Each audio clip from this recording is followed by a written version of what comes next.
क्यों रे? ये कब से बोले जा रहा हूँ खाना लगा, ये सुनाई नहीं देता एक बार में? वो मेरी मीटिंग चल रही थी ना, तो बस अभी मीटिंग खत्म होते ही मैं लगा दूंगी। अरे बहुत हो चुकी मीटिंग, जरा हम भी तो देखे क्या चल रहा है मीटिंग में। अरे जा ना। क्या हाल है सर? क्या आप दीप्ति को भेज सकते हैं? हमारी एक इम्पोर्टेंट मीटिंग चल रही थी। बाढ़ में गई तुम्हारी मीटिंग, वो खाना गर्म कर रही है मेरे लिए, सुना तुमने? देखिए सर, हमारा दीप्ति से मीटिंग करना बहुत जरूरी है, क्योंकि कल दीप्ति ऑफिस में बहुत इम्पोर्टेंट प्रेजेंटेशन देने वाली है। कैसे दे दी वो प्रेजेंटेशन? वो तो कल आ ही नहीं रही। ये क्या बात कर रहे हैं आप? मेरी अभी दीप्ति से बात हुई है कि वो कल ऑफिस आ रही हैं। ओए सुन, मैं उसका ना पति हूँ, तो मैं डिसाइड करूंगा कि वो कब ऑफिस जाएगी और कब नहीं। तो वो कल ऑफिस नहीं आ रही है, समझे तुम? देखिए भाई साहब, आप ना मेरी बात नहीं समझ रहे हैं। हमारे ऑलरेडी इस प्रोजेक्ट पे बहुत पैसे लग चुके हैं, और अगर कल दीप्ति ये प्रेजेंटेशन देने नहीं आई ना, तो हमारा बहुत बड़ा लॉस हो जाएगा। और हाँ, अगर ये प्रोजेक्ट हमें मिल जाता है ना, तो इसमें दीप्ति का ही फायदा है, उसे बहुत सारे पैसे मिल जाएंगे। क्या बहुत सारे पैसे मिलेंगे क्या? जी हाँ, दीप्ति का ये प्रेजेंटेशन देना बहुत जरूरी है। आप उसे टाइम से ऑफिस भेज दीजिएगा। ठीक है, मैं भेज दूंगा उसे ऑफिस, कल टाइम से ऑफिस भेज दूंगा। चलो अच्छा हुआ। क्या अच्छा हुआ? तुमने देखा नहीं, वो दीप्ति को ऑफिस भेजने के लिए मान गया। तुमने देखा नहीं दीप्ति का पति कितना बदतमीज है? वो हमारे सामने इस तरह से बात कर रहा था, पता नहीं अकेले में उससे कैसे बात करता होगा। यार राखी, उनके घर के मामले में हम क्यों बीच में पड़े? बात बीच में पड़ने की नहीं है। तुमने देखा नहीं, उसके पति ने पैसे के लालच में दीप्ति को भेजने के लिए हाँ कहा है। खुद तो कुछ कमाता धमाता नहीं, बेचारी दीप्ति का जीना हराम करके रखा हुआ है। यार राखी, मुझे ना ऑलरेडी कल की प्रेजेंटेशन का बहुत स्ट्रेस है, और स्ट्रेस मत दो। कैसे हो शिवम? अरे आप तो दीप्ति के ऑफिस में काम करती हो ना? जी, और मुझे ना उसी मामले में आपसे बात करनी है। अच्छा, अंदर आइए ना, आप बाहर क्यों खड़ी हैं? आइए।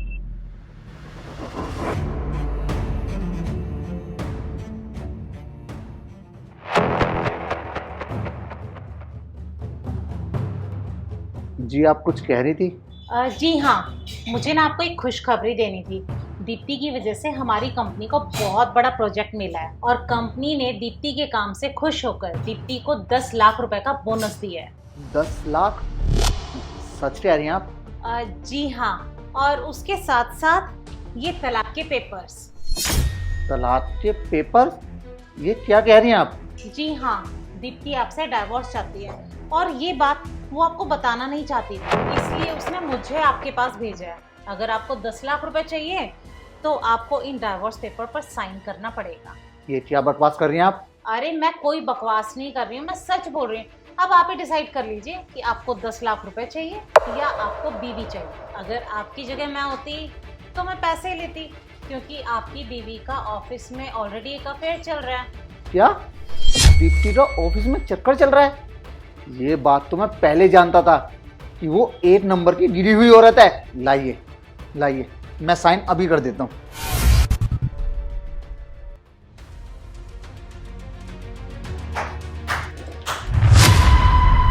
वाह शिवम वाह!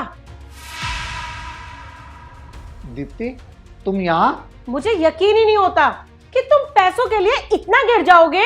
गिरा हुआ मैं नहीं हूँ, गिरी हुई हो तुम, जो अपने पति के होते हुए बाहर मुंह मार रही हो। अरे मैंने ये नाटक इसलिए किया ताकि मुझे तुम्हारी सच्चाई पता चल सके, और ये पता चल सके कि तुम मुझ पर कितना भरोसा करते हो। वाह, पैसे देखते ही तुम्हारी तो नीयत फिसल गई।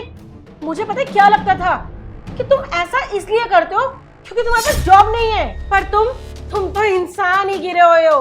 अब देखती हूँ कि तुम्हारा खर्चा उठाएगा कौन, और तुम रहोगे कहाँ, क्योंकि इस घर का रेंट ना मैं पे करती हूँ, और शाम तक ना मुझे तुम्हारा सारा सामान बाहर चाहिए। अगर तुमने अपना सामान बाहर नहीं किया ना, तो मैं तुम्हारा सामान खुद उठाकर बाहर फेंक दूंगी, क्योंकि अब से तुम्हारा और मेरा कोई रिश्ता नहीं है, समझे तुम? चलो राखी।